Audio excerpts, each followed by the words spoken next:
phrase. A small group of words that forms some sense but not complete sense and depends on another part of the sentence to complete its sense is called a phrase. Examples: 1. On the road. 2. A clever fox. On the basis of their functions and constructions, phrases are divided into various kinds. 1. Noun phrase. 2. Adjective phrase. 3. Adverb phrase. 4. Verb phrase. 5. Prepositional phrase. 1. Noun phrase. A noun phrase is a group of words that consists of a noun or pronoun, that is he, she, it, and other words that modify the noun. Modifiers can refer to articles a, n, the, quantifiers some, a lot, a little, demonstratives this, that, those, possessives his, her, their, adjectives or adverbs. Noun phrases are used to give more information about a noun. They can function as the subject or complement of a sentence. Examples: This black cat belongs to Mr. Sharma. Their old house was put up for sale. 2. Adjective phrase. A phrase that works as an adjective is called an adjective phrase. It consists of an adjective and works as a single adjective which modifies a noun or a pronoun. Examples: 1. It was a very difficult question for me. 2. The girl in the red sari is my cousin. 3. Adverb phrase. A phrase that works as an adverb is called an adverb phrase. It contains an adverb and other words, that is, nouns, prepositions, and modifiers, which as a whole act as an adverb phrase. Examples: 1. The horse ran very fast. 2. We should always speak in a polite manner. 4. Verb phrase. A phrase that works as a verb is called a verb phrase. It is a combination of a main verb and its auxiliaries, helping verbs, in a sentence. Examples: 1. Her greatest achievement was winning the gold medal. 2. They have been calling me for the last 2 days. 5. Prepositional phrase. A phrase that works as a preposition is called a prepositional phrase. It consists of a preposition, the object of the preposition, a noun or pronoun, and may also consist of other modifiers. Examples: 1. The teacher is in the classroom. 2. He discussed the topic in detail. Kinds of sentences. Sentences can be categorized based on voice, structure, and purpose. Based on voice, there are 2 types of sentences. 1. Active. In a sentence written in the active voice, the subject of the sentence performs the action. Sentences that use the active voice are usually easier to understand because they are clear and direct. Both of these sentences use the active voice. The winner of the tournament lifted the trophy. The doctor examined the patient. The subject, the winner of the tournament, performs the action described by the verb lifted. The subject, the doctor, performs the action described by examined. The subjects are all doing something. They are all taking action in these sentences. 2. Passive. In a sentence written in the passive voice, the subject is acted on by the verb. Active. The puppy chewed the toy. Passive. The toy was chewed by the puppy. To create the passive voice, add the verb to be in the correct tense and then the main verb. Often a preposition such as by is also used.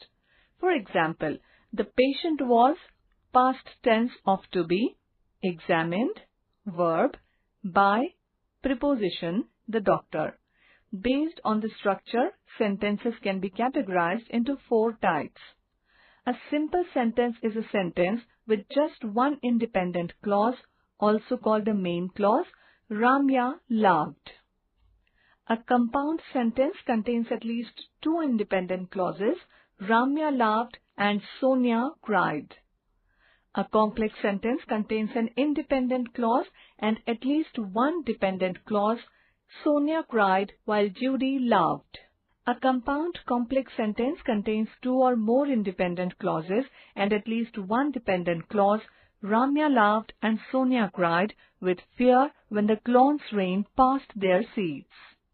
Based on purpose, sentences can be classified into four types. A declarative sentence makes a statement, "They cheated in the game." An interrogative sentence poses a question, "Why are you going there?" An imperative sentence gives instructions or expresses a request or demand, "Please be quiet." An exclamatory sentence expresses strong feelings by making an exclamation, "What an amazing movie!" Construction of a paragraph. A paragraph is a short composition written on a selected topic and developed on the central theme. Paragraphs are medium-sized units of writing, longer than sentences but shorter than sections, chapters, or entire works. Because they connect the small ideas of individual sentences to a bigger idea, paragraph structure is essential to any writing. Parts of a paragraph. Like other forms of writing, paragraph follows a standard three-part structure with a beginning, middle, and end. These parts are the topic sentence, development and support, and conclusion. Topic sentences, also known as paragraph leaders, introduce the central theme of the paragraph.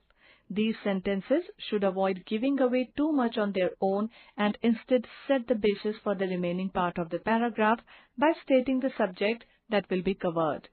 The development and support sentences act as the body of the paragraph. Support sentences offer evidence, opinions, or other assertions that support or validate the main idea of the paragraph, whereas development sentences elaborate and explain the notion with particular information for the topic phrase. Last, the conclusion completes the thought, occasionally summarizing what has been said or moving on to the following paragraph. The conclusion's content will vary depending on the type of paragraph. However, it is frequently acceptable to end the paragraph with a closing argument that wraps up the main idea rather than a summary. Let us sum up the steps to write a good paragraph. Choose a topic that you like. On a rough piece of paper, write down all the points related to the topic that you can think of. Pick up the relevant points as the outline of the paragraph. Now, frame sentences around these points and decide on a proper lead sentence that would suggest the central theme. Form other sentences that develop the central theme. Close the paragraph with a sentence that is very impressive and sums up what the entire paragraph conveys. In summary, communication is the act of passing information from one place to another by verbal methods like speaking and writing or non-verbally using your body language, gestures, etc. Effective speaking is typically defined as the ability to communicate appropriately while maintaining eye contact with the audience, to employ a wide vocabulary, and to use eloquent communication to meet the demands of the audience. The word communication comes from the Latin word communicare, meaning to share. Communication skills are needed to inform, influence, and express feelings. Elements of communication are sender, message, encoding, channel, receiver, decoding, and feedback. Perspective is an individual's point of view through which we see and understand every communication and event happening around us. Factors affecting perspectives in communication are language, visual perception, past experiences, prejudice, feelings, environment, personal factors, and culture. 7 C's of effective communication are clear, concise, concrete, correct, coherent, complete, and courteous. Verbal communication is defined as communication to express our views, information, and ideas in the form of sound and words. Written communication is an act of communicating through written words. Public speaking is the ability to communicate effectively and confidently with others. The 3 P's to become a confident and effective speaker are prepare, practice, and perform. Non-verbal communication occurs without using any oral or written words. It is communicated through body language, eye contact, facial expressions, etc. The term paralinguistics refers to vocal technique. Factors like loudness, tone, and pitch of voice impact the smoothness of the discussion. Visual communication uses only visuals to deliver and understand messages like signs, logos, graphs, etc. A sentence is a group of words that conveys a complete thought. It begins with a capital letter and ends with a full stop, question mark, or exclamatory mark. The basic parts of a sentence are the subject, the verb, and often but not always, the object. Objects are of two types, direct and indirect. The English language has 8 basic parts of speech: nouns, pronouns, verbs, adjectives, adverbs, prepositions, conjunctions, and interjections.